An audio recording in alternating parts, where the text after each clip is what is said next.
বন্ধুরা, আমরা পশ্চিমবঙ্গ রেশন ওয়েবসাইটে চলে এলাম। এখান থেকে আমরা প্রথমে ভেরিফাই রেশন কার্ড এই সেকশানে ক্লিক করে দেখে নেব আসলে বিষয়টা কি। তো আমরা এখানটায় ক্লিক করে দিলাম। আমরা যদি এই জায়গা থেকে চেক করি সেক্ষেত্রে আমরা বুঝতে পারবো আমাদের রেশন কার্ড যখনই তৈরি হয়ে থাকে না কেন তার একটা স্ট্যাটাস কিন্তু এখানে দেখাবে। তা সেটি নষ্ট হয়ে যাক, বন্ধ হয়ে যাক, যাই হোক। এবারে বন্ধুরা আমরা রেশন কার্ড নাম্বারটি এখানে দিয়ে দেবো। তারপরে নিচে আমরা ক্যাপচা ফিল করব। এবারে আমরা সার্চ বাটনে ক্লিক করব। এবারে আমরা স্ক্রল ডাউন করব। স্ট্যাটাস অন ডেটটি এখানে দেখতে পাবেন। তারপরে কিন্তু যে ক্যান্ডিডেট তার নাম কিন্তু এখানে শো করবে। এখানে আমি একটু জুম করে দেখিনি বিষয়টি। ক্যান্ডিডেট নেম এখানে কিন্তু শো করছে। এবারে আমরা আসলে বিষয়টি দেখে নেব কী কারণে রেশন কার্ডটি বন্ধ হয়েছে। তো আমরা একটু একটু করে স্ক্রল ডাউন করব, দেখে নেব। এখানে আমাদের যে বন্ধুরা এখানে মোবাইল নাম্বার কিন্তু লিঙ্ক করা নেই, আধার নাম্বারও কিন্তু সিড করা নেই, মানে লিঙ্ক করা নেই। ইকেওয়াইসি সেটিও কিন্তু সম্পূর্ণ নেই। আধার স্ট্যাটাস, আধার সিডেড এখানে কিন্তু নো, স্ট্যাটাস ডিঅ্যাক্টিভ।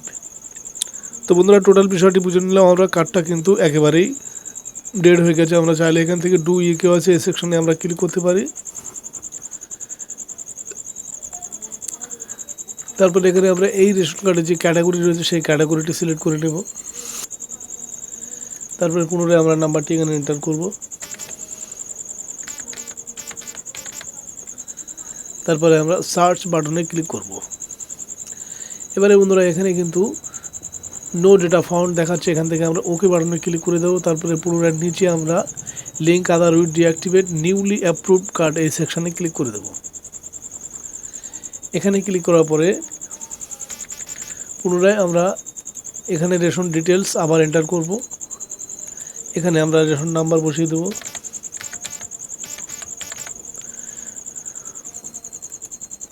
তারপরে আমরা সার্চ বাটনে ক্লিক করব।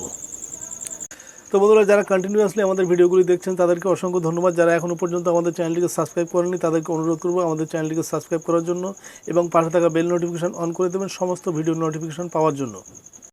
এবারে কিন্তু চলে এসছে সিরাজ মোল্লা। এখানে পিতার নাম, এখানে Aadhaar card no, mobile number no.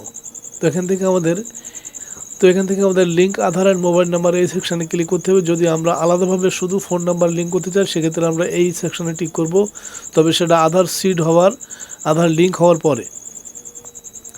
তো আপাতত আমরা এই সেকশানটায় ক্লিক করে দেব। এখানে এই যে ক্যান্ডিডেট রয়েছে তার আধার নাম্বার আমরা এখানে দিয়ে দেবো। আধার নাম্বারটি আমরা এখানে এন্টার করে দিলাম। এবারে আমরা সেন্ড ওটিপিতে ক্লিক করব।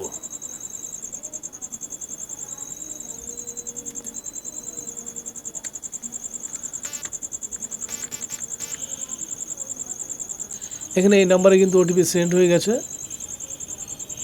আমরা এই ওটিপিটা এখানে এন্টার করলেই কিন্তু এই কার্ডটি ইকেওয়াইসি সম্পূর্ণ হবে। তার মাধ্যমে সবই আধার কার্ড যে সিড অপশান থাকে সেটি কিন্তু আধার সিডের দেখাবে।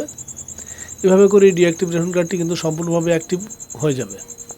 এরপরে বন্ধুরা একটি বিশেষ কাজ রয়েছে, যে কাজটি সম্পর্কে আলোচনা করব। সেই কাজটি না সম্পন্ন করলে কিন্তু এই কার্ডটি একেবারে অ্যাক্টিভ হওয়া সম্ভব না।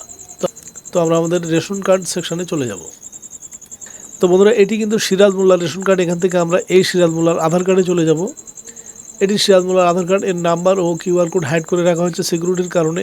এই ব্যক্তির বর্তমান বয়স কিন্তু 13 বছর 8 মাস।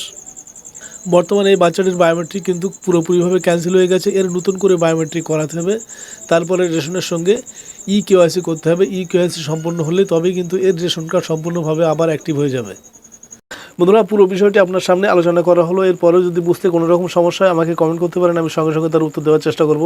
সবাইকে ধন্যবাদ জানিয়ে ভিডিও শেষ করলাম। জয় হিন্দ।